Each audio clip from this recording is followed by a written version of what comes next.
اللهم صل على محمد وآل محمد. السلام علیکم ورحمۃ اللہ وبرکاتہ. بسم اللہ الرحمن الرحیم. رب اشرح لی صدری ویسر لی امری واحلل عقدۃ من لسانی یفقہوا قولی. ان اللہ وملائکتہ یصلون علی النبی یا ایھا الذین آمنوا صلوا علیہ وسلموا تسلیما. اللہ اور اس کے فرشتے آپ صلی اللہ علیہ وآلہ وسلم پر درود بھیجتے ہیں. اے ایمان والو، تم بھی نبی صلی اللہ علیہ وآلہ وسلم پر درود بھیجو. جن ہستیوں پر خدا نے ہمیں درود بھیجنے کا حکم دیا، آج انہی ہستیوں پر ڈھائے گئے مصائب کا تذکرہ کرنا ہے اور اہل بیت اطہار کا کوفہ سے کربلا کے سفر کا تذکرہ کرنا ہے. آپ اکثر تاریخ پڑھتے رہتے ہوں گے، سنتے رہتے ہوں گے. آپ کوفہ اور کربلا کے سفر سے بھی واقف ہوں گے. جو میرے احباب کوفہ اور کربلا کے سفر کے بارے میں نہیں جانتے، یا جو کوفہ اور شام کے جغرافیائی حیثیت سے بھی واقف نہیں، ان کے لیے میں یہ ویڈیو 2 حصوں میں بنا رہی ہوں تاکہ آپ اچھی طرح سے واقف ہو جائیں. پہلا حصہ بیان کیا جا رہا ہے جس میں اسیران کربلا کا کربلا سے کوفہ کی طرف سفر کو بیان کیا جائے گا. دراصل کوفہ عراق کا دارالخلافہ تھا، جہاں حضرت امام علی علیہ السلام نے حکومت کی اور وہاں وقت گزارا. اور پھر مسجد کوفہ میں ہی آپ علیہ السلام کو شہید کر دیا گیا اور وہاں پر ایک قبرستان میں آپ کو دفن کر دیا گیا، اور آج وہیں آپ کا روضہ مبارک موجود ہے. دراصل جب حضرت امام علی علیہ السلام کی شہادت ہوئی تو آپ کو وہاں کے ایک قبرستان میں دفن کیا گیا جو نہایت ہی قدیم قبرستان ہے، اور امیر کائنات علی ابن ابی طالب علیہ السلام کے وہاں دفن ہونے کے بعد وہاں ایک شہر آباد ہو گیا جو نجف اشرف کہلاتا ہے. واقعہ کربلا کربلا کے میدان میں رونما ہوا. کیوں؟ کیونکہ ابن زیاد لعین نے حکم دیا تھا کہ امام حسین علیہ السلام کو کوفہ سے باہر ہی روک لیا جائے تاکہ امام حسین علیہ السلام کوفیوں سے ملاقات نہ کر سکے، اور کوفیوں کو بھی کوفہ سے باہر جانے کی اجازت نہ دی گئی. امام حسین علیہ السلام کو کربلا کے میدان میں رکنے پر مجبور کر دیا گیا، اور پھر وہی آپ علیہ السلام کے اصحاب کو اور خاندان رسالت کو شہید کر دیا گیا. کربلا سے کوفہ کا سفر تقریباً 77.5 کلومیٹر ہے، جو بس یا کار کے ذریعے 1 گھنٹہ 12 منٹ میں طے ہو جاتا ہے. لیکن اسیران کربلا کو یہ سفر شہداء کے سروں کے ساتھ پیدل کروایا گیا، اور یہ سفر 11 محرم الحرام کو شروع ہوا. 11 محرم الحرام وقت ظہر کے بعد عمر ابن سعد لعین نے حکم دیا کہ لشکر زمین کربلا کو چھوڑ کر کوفہ کی طرف روانہ ہو جائے. ابھی لشکر اپنی تیاریوں میں مصروف ہی تھا کہ اس ملعون نے ایک اور حکم جاری کیا کہ قیدیوں کو اونٹوں پر سوار کیا جائے۔ فوج اشکیا نے مستورات اور بچوں کو نیزوں کے ذریعے اونٹوں پر سوار کیا، اور اونٹوں کی حالت یہ تھی کہ محمل تو دور، اونٹوں پر پلان تک نہ تھی۔ بیمار کربلا حضرت امام سجاد علیہ السلام کو اونٹ پر سوار کیا گیا، اور امام سخت علیل تھے۔ امام علیہ السلام کے ہاتھوں میں رسیاں ڈالی گئیں اور پاؤں کو اونٹ کے نیچے سے آپس میں باندھ دیا گیا۔ یوں اہل بیت اطہار یہ سفر کروایا گیا۔ سفر کرتے کرتے رات ہو گئی، اور اس رستے کے درمیان ایک مسجد آتی ہے جسے مسجد حنانہ کہتے ہیں۔ وہاں اہل بیت اطہار علیہ السلام کے قیدیوں نے ایک رات بسر کی۔ کہا جاتا ہے کہ اس میں ایک عیسائی راہب رہتا تھا، جس نے یہ سن رکھا تھا کہ یہاں پر کوئی امام زادے تشریف لائیں گے، لہذا وہ اپنا زیادہ وقت وہیں گزارتا تھا۔ اور جب اہل بیت اطہار کے قیدیوں کا یہ قافلہ مسجد حنانہ میں پہنچا تو تمام سروں کو مسجد حنانہ میں ہی رکھا گیا۔ وہ راہب جو ایک بہترین مصور تھا، اس نے ہرن کی کھال پر امام حسین علیہ السلام کے کٹے ہوئے سر کی عکس کشی کی، جس کا پورٹریٹ آج بھی روم کے عجائب گھر میں موجود ہے، اور اسی کی ایک کاپی مسجد حنانہ میں اب بھی زیارت کے لیے رکھی گئی ہے۔ جب اسیران کربلا کا یہ قافلہ مسجد حنانہ میں موجود تھا تو عمر ابن سعد لعین نے ابن زیاد کو پیغام پہنچایا کہ لشکر فتح یاب ہو کر آ رہا ہے، تمام شہداء شہید ہو چکے ہیں، اور اہل بیت کے قیدیوں کو شہداء کے سروں کے ساتھ لایا جا رہا ہے۔ اب امیر کے حکم کا انتظار ہے کہ کب اور کس دروازے سے کوفہ میں داخل ہونا ہے۔ جب یہ خبر ابن زیاد تک پہنچی تو وہ لعین بہت خوش ہوا، اور اس نے منادی کروا دی کہ اب کوئی جنگی آلات لے کر گھر سے باہر نہ نکلے۔ ہر گلی کوچے میں نگہبان تعینات کر دیے گئے تاکہ شہر میں امن و امان قائم رہ سکے۔ چند جاسوسوں کے ذریعے سے یہ پیغام کوفہ کی مد و زن تک پہنچ چکا تھا کہ نواسہ رسول امام حسین علیہ السلام شہید ہو چکے ہیں، اور ان کے اہل بیت اطہار کو قیدی بنا کر کوفہ لایا جا رہا ہے۔ دیکھتے ہی دیکھتے کوفہ لوگوں کے ہجوم سے بھر گیا۔ مرد و زن، بچے، بوڑھے، جوان سب اپنے گھروں سے باہر نکل آئے۔ ہر طرف واہ حسینہ اور واہ امامہ کی فریادیں بلند ہونے لگی۔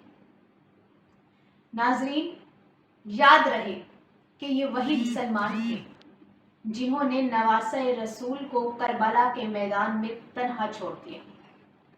کچھ نے ابن زیاد کے خوف سے اور کچھ نے لالچ کے عوض امام حسین علیہ السلام کو تنہا کر دیا، اور آج وہی لوگ اپنے کیے پر پچھتا رہے تھے۔ جب یہ فریادیں بلند ہوئی تو وہ تعیناتی افسران جو ابن زیاد کے حکم پر تعینات کیے گئے تھے، انہوں نے نقارے اور طبل بجانا شروع کر دیے تاکہ یہ آوازیں بند کر دی جائیں اور اپنا رعب و دبدبہ ان لوگوں پر قائم کیا جائے۔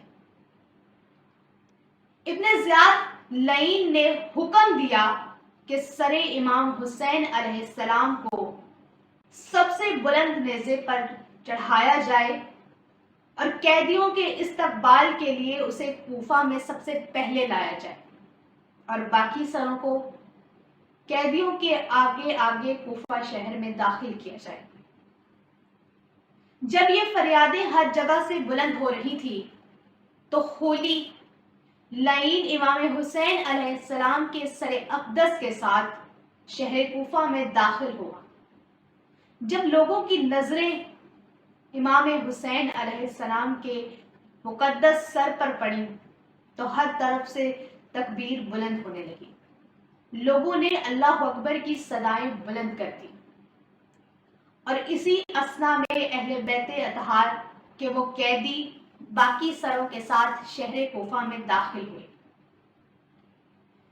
جب اہل بیت اطہار شہر کوفہ میں پہنچے تو بہت سے لوگ موجود تھے۔ کچھ گھروں کی چھتوں پر اور کچھ گھروں سے باہر آ گئے۔ کچھ تماشائی بن کر خوش ہو رہے تھے اور کچھ گریہ کر رہے تھے۔ ایک ضعیفہ نے جب یہ واقعہ دیکھا، جو کہ اپنے مکان کی چھت پر بیٹھی تھی اور بہت خوشی سے یہ تماشا دیکھ رہی تھی، جب اس کی نظر اہل بیت اطہار کی مستورات پر گئی تو وہ حیران ہو گئی اور بی بی کے پاس آ کر سوال کیا کہ اے خاتون، تو کس شہر سے تعلق رکھتی ہے؟ بیوی نے اس سے سوال کیا کہ تم یہ کیا پوچھ رہی ہو، یہ کیسا سوال ہے؟ تو اس ضعیفہ نے کہا کہ میں نے آج تک بہت سے قیدی دیکھے مگر کوئی قیدی ایسا نہیں دیکھا کہ تمہارے چہرے آفتاب کی چمک سے مات پڑ گئے لیکن ابھی بھی تم لوگوں کے چہروں سے نور طلوع ہو رہا ہے۔ تب جناب زینب نے بتایا کہ یہ جو سر تم دیکھ رہی ہو یہ امام حسین علیہ السلام کا سر ہے، نواسہ رسول کا سر ہے اور ہم ان کی بیٹیاں ہیں، کچھ رسول خدا بیٹیاں اور کچھ ان کے فرزند کی بیٹیاں ہیں۔ جب اس ضعیفہ نے یہ سنا کہ یہ اسیران کربلا ہیں، یہ نواسہ رسول کے اہل بیت ہیں، تو اس ضعیفہ نے اپنی بیٹیوں، اپنی بھانجیوں، بھتیجیوں اور بہنوں کو کہا کہ جو چادریں اور لباس گھروں میں موجود ہے وہ لے آؤ کہ آج نواسہ رسول کے اہل بیت بازار میں چادروں کے بغیر آئی ہیں، ان کو یہ چادریں دو تاکہ یہ اپنے سر ڈھانپ سکے۔ جب اس ضعیفہ کی بہنیں بیٹیاں چادریں لے کر آئیں اور بی بی ام کلثوم کے پاس وہ ضعیفہ ان چادروں کو لے کر گئی تو جناب زینب کی آواز آئی کہ اے ضعیفہ، اگر تو صدقہ سمجھ کر ہمیں دے رہی ہے تو جان لے کہ صدقہ ہم پر حرام ہے۔ اس ضعیفہ نے کہا نہیں میری آقازادی، یہ صدقہ نہیں ہے، یہ میری طرف سے ہدیہ ہے، اسے قبول کر لیں۔ اہل بیت اطہار کی مستورات نے وہ چادریں قبول کی اور اپنے سروں کو ڈھانپ لیا۔ ابن زیاد لعین کے لشکر میں ایک شخص نے جب یہ واقعہ دیکھا کہ وہ ضعیفہ ان مستورات کو چادریں دے رہی ہے تو اس نے اس ضعیفہ کو بہت برا بھلا کہا اور وہ ضعیفہ ابن زیاد کے ڈر سے لوگوں میں چھپ گئی۔ لیکن ابن زیاد کے لشکر میں موجود لعینوں نے وہ چادریں بھی ان بیویوں کے پاس نہ رہنے دی اور واپس چھین لی۔ بازار کوفہ میں جب اسیران کربلا پہنچے تو ہر بی بی نے خطبے دیے اور امام سجاد علیہ السلام نے بھی خطبے دیے۔ جب اسیران کربلا کا یہ قافلہ ابن زیاد لعین کے محل کے پاس پہنچا تو اس لعین نے حکم دیا کہ سر امام حسین علیہ السلام کو ایک سنہری تشت میں رکھ کر اس ملعون کے سامنے پیش کیا جائے۔ اس ملعون کے حکم پر عمل کیا گیا اور امام حسین علیہ السلام کے سر مبارک کو اس کے سامنے پیش کیا گیا۔ پھر اس لعین نے حکم دیا کہ باقی شہداء کے سروں کو اور اسیران کربلا کو بھی میرے دربار میں لایا جائے۔ جب اسیران کربلا اس کے دربار میں پہنچے تو اس لعین نے اپنے دربان والوں کو حکم دیا کہ آج کسی شخص کو نہ روکا جائے، جو دربار میں آنا چاہتا ہے اسے آنے دیا جائے، اور دربار لوگوں کے ہجوم سے بھر گیا۔ بی بی زینب سلام اللہ علیہا نے خود کو کنیزوں کے ایک جھرمٹ میں چھپا لیا، اور تمام بیویوں نے اپنے سر کے بالوں سے اپنے چہرے کو چھپا لیا تاکہ نامحرموں کی نظریں نہ پڑیں۔ جب ابن زیاد لعین کی نظر جناب زینب کبریٰ سلام اللہ علیہا پر پڑی تو اس لعین نے سوال کیا کہ یہ خاتون کون ہے؟ اس ملعون کے سوال کا جواب کسی نے نہ دیا۔ اس نے دوبارہ سوال کیا، پھر کسی نے جواب نہ دیا۔ جب تیسری مرتبہ اس نے سوال کیا کہ یہ خاتون کون ہے تو ایک کنیز نے جواب دیا کہ یہ زینب بنت علی ہے۔ جب اس لعین نے یہ سنا تو یہ جناب زینب کبریٰ سلام اللہ علیہا سے مخاطب ہوا اور کہا کہ مجھے آپ کی اس حالت پر ترس آتا ہے کہ آپ نے اپنا کیا حال کر لیا۔ تو جناب زینب کبریٰ سلام اللہ علیہا نے اس ملعون کی اس نجس بات کا جواب دیتے ہوئے کہا کہ اے مجانہ کے بیٹے، شہادت ہمارا ورثہ ہے اور ہم اپنے ورثے کو حاصل کرتے ہیں۔ یہ ملعون اپنی نجس باتوں سے بی بی کو پریشان کرتا رہا اور جناب زینب اس کی ہر نجس بات کا، ہر نجس سوال کا جواب دیتی رہی۔ جب اس لعین نے دیکھا کہ بی بی ہر سوال کا جواب دے رہی ہے تو اس نے ایک مرتبہ کہا کہ یہ خاتون بہت ہوش مندی سے جواب دیتی ہے، اس کا باپ بھی ایسا ہی تھا، بہت فصیح و بلیغ گفتگو کرتا تھا۔ جس پر جناب زینب کبریٰ سلام اللہ علیہا نے کہا کہ ایک خاتون کو کیا ضرورت کہ وہ فصاحت اور بلاغت سے بات کرے، جبکہ میں تو پہلے ہی مصائب سے ستائی ہوئی ہوں، میں کیوں کر ایسی گفتگو کروں گی؟ یہ لعین اپنے نجس سوالوں سے جناب زینب کو پریشان کرتا گیا اور بی بی اس کے ہر سوال کا جواب دیتی رہی۔ اب یہ ملعون سمجھ چکا تھا کہ بی بی سے کلام کر کے محض یہ خود ہی رسوا ہوگا، اس لیے اس نے سمجھا کہ بی بی سے کلام کرنا ترک کر دے۔ اب اس ملعون کی نظر بی بی ام کلثوم کی طرف گئی اور اس نے سوال کیا کہ یہ بی بی کون ہے؟ اسے بتایا گیا کہ یہ حسین ابن علی کی دوسری بہن ہے۔ اس ملعون نے بی بی ام کلثوم سے بھی یہی کلام دہرایا تو بی بی ام کلثوم نے بھی یہی جواب دیا کہ شہادت ہمارا ورثہ ہے۔ بی بی بھی اس کی ہر نجس بات کا جواب ہوش مندی سے دیتی رہی۔ اب یہ لعین سمجھ چکا تھا کہ یہ بھی اپنی بہن کی طرح میری ہر سوال کا جواب ہوش مندی سے دیتی رہیں گی اور ان سے کلام کرنا بھی مجھے ذلیل و رسوا کر دے گا۔ اس لیے اس نے بی بی ام کلثوم سے بھی کلام کرنا چھوڑ دیا۔ اب یہ پورے دربار میں نظر دوڑا رہا تھا کہ اس کی نظر امام سجاد علیہ السلام پر پڑی۔ اس نے سوال کیا کہ یہ بیمار کون ہے تو اسے بتایا گیا کہ یہ علی ابن الحسین ہے۔ یہ لعین بہت حیران ہوا اور اس نے کہا کہ کیا علی ابن الحسین میدان کربلا میں شہید نہیں ہو گئے؟ جس پر امام سجاد علیہ السلام نے جواب دیا کہ کربلا میں میرا ایک بھائی علی شہید ہو گیا ہے۔ تو اس لعین نے کہا کہ اسے بھی شہید کر دیا جائے۔ اس نے جلاد کو حکم دیا۔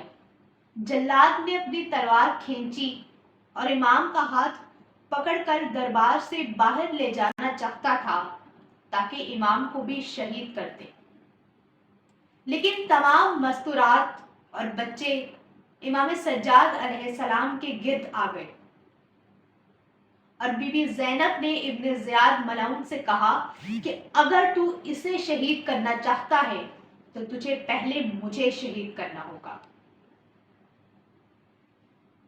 ابن زیاد نے بی بی کی اس بات کا کوئی جواب نہ دیا اور جلاد کو پھر اشارہ کیا۔